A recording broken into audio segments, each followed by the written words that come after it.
Alors, on continue sur le même travail de tout à l'heure, le TP4 au niveau de cette base-là. Au niveau de cette base, donc ce qu'on a fait, on a fait les deux opérations, donc je vais simuler pour voir.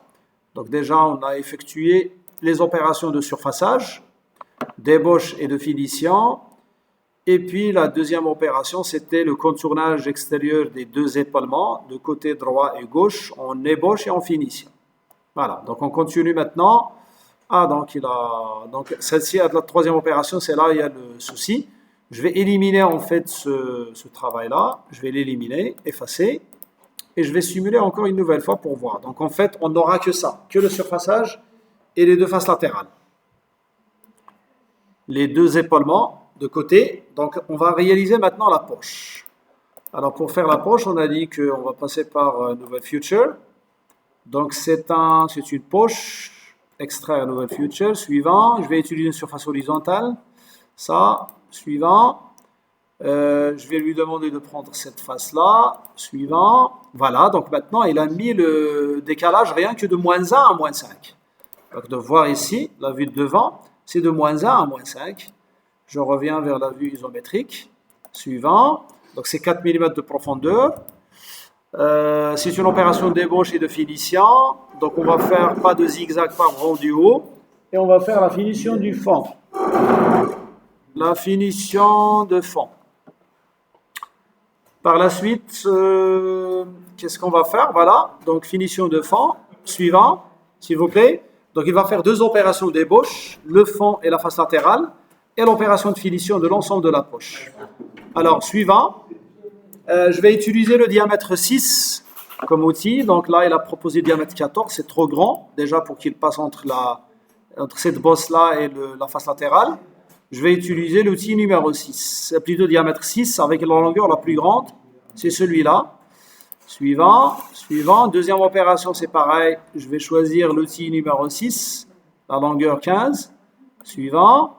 Et de la même manière, l'opération de finition, on va faire le même outil, 6 avec la longueur 15. Suivant, et mettre fin. Alors, qu'est-ce qu'on a dit tout à l'heure? On va simuler pour voir. Donc, il va réaliser le surfaçage, les deux contournages d'extrémité, et puis la poche. Alors, la problématique de la poche, on a dit tout à l'heure, c'est qu'il balaye toute la surface. C'est parce qu'il ne connaît pas, pour lui, il ne connaît pas qu'il y a une bosse à ce niveau-là. Alors, la bosse pour ce logiciel-là, il l'appelle un îlot. Donc, celui-là, il l'appelle un îlot. Donc, ce qu'on va faire, on verra pour créer l'îlot ici.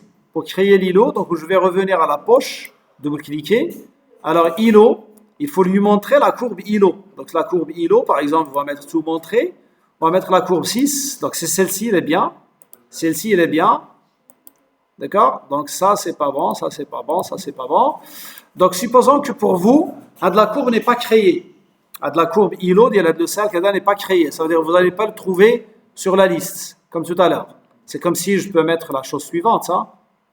Que je vais mettre OK. C'est comme si je prends la courbe 6 et 7. Voilà, 7, elle est bien. 6, elle est bien. Elle n'est pas... Donc, je vais l'éliminer. La courbe 5, je vais l'éliminer. Et la courbe 7, c'est tout à l'heure, elle est là. La courbe 4, je vais l'éliminer. La courbe 3, 2 et 1, ils sont là. D'accord? Alors, supposons que je vais mettre l'îlot, donc passer à îlot, sélectionner les courbes, il n'y a pas dans la liste là. D'accord? Il n'y a ni la courbe 3, ni la courbe 2, ni la courbe 1. D'accord? Donc là, je l'ai effacé. D'accord? Alors, pour la créer, pour vous, il faut la créer. C'est parce qu'elle doit être là. Donc, on va passer par l'assistant création de courbe, de passer par courbe depuis surface. D'accord? Je sélectionne la face ici, Yali, suivant. Et qu'est-ce qu'il va... Donc là, c'est pas la bonne. Normalement, ça, je reviens. Alors, je vais mettre suivant. Voilà, c'est cette face-là. Et je vais mettre terminé. Donc, il a créé la courbe. Si je vérifie la courbe ici, c'est cette courbe-là. La courbe vide. Donc, ce que je vais faire, je reviens vers poche, passer à îlot. Je vais mettre toutes les courbes. Et je vois qu'il est la courbe vide. Donc, c'est OK appliqué. Et là, c'est OK. Voilà, donc maintenant, il va éviter la réalisation, plutôt l'îlot. Donc, il va venir à l'îlot, il va l'éviter. C'est-à-dire, c'est une bosse qu'il ne doit pas lésioner Voilà, ouais, il a fait la partie face, il a fait l'épaisseur d'ILS 2 mm. La poche, je peux, donc quand je suis en train de simuler, je peux venir là et lui demander de faire l'opération à partir de là, à partir de là, à partir de là.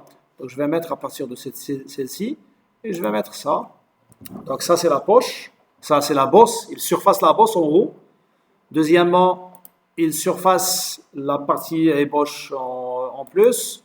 La même chose c'est ébauche et par la suite finition. Donc il a terminé la finition à la fin. D'accord?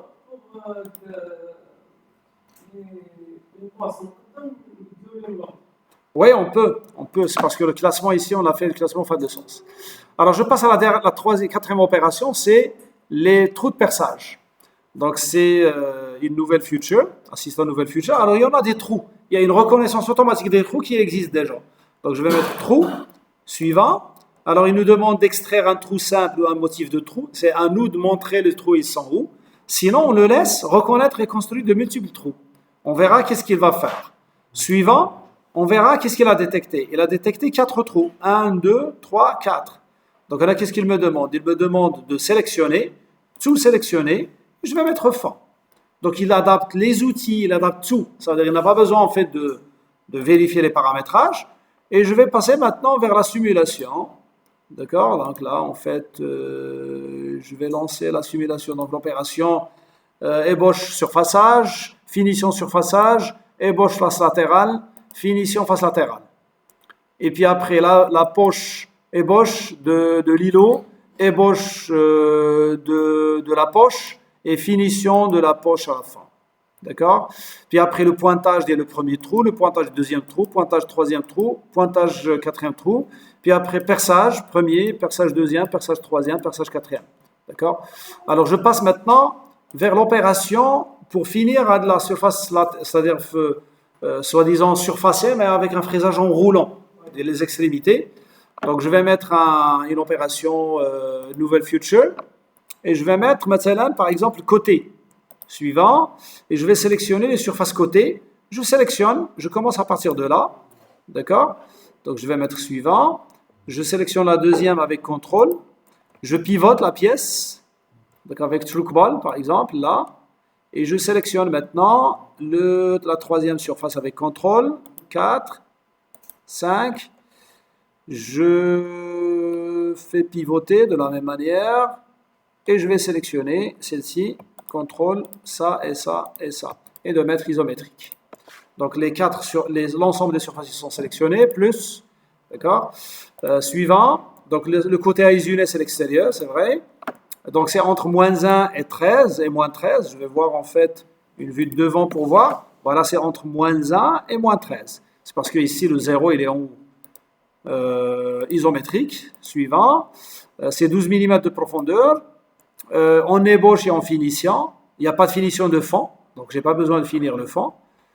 Suivant, il y a 2 opérations, ébauche et finition. Les outils, je vais utiliser le même outil diamètre 6, d'accord? Alors suivant, donc je vais utiliser le diamètre 6, d'accord, voilà, le 15 longueur, suivant. Suivant là, le deuxième outil, suivant, et je vais choisir le même outil. Celui-là, suivant, suivant, et terminé. Et maintenant, on va simuler. Alors, les différentes opérations. Donc, surfaçage, les deux contournages extérieurs, ébauche et finition, la poche avec l'îlot, le perçage, et ce qu'on appelle l'opération. Ah oui, donc il a changé en fait l'ordre des opérations. Ça veut dire la poche. Ah ouais, il a mis le perçage le dernier. Donc on verra une nouvelle fois. Il a changé l'ordre. Ça et ça et ça. Ah oui, c'est pourquoi, vous savez, il a fait ça. C'est pour réduire le nombre de fois de changement d'outil. C'est parce que l'outil, c'est le même avec lequel on a fait les 2 contournages, la poche et le fraisage en roulant. C'est le même outil. C'est-à-dire pour ne pas changer à chaque fois l'outil. Et puis après, on va faire l'opération de perçage. Et voilà, il a fait d'une manière logique. Voilà, donc ça c'est l'opération qu'on a effectuée. Et maintenant, donc c'est la fin de cette vidéo. et on arrête l'enregistrement.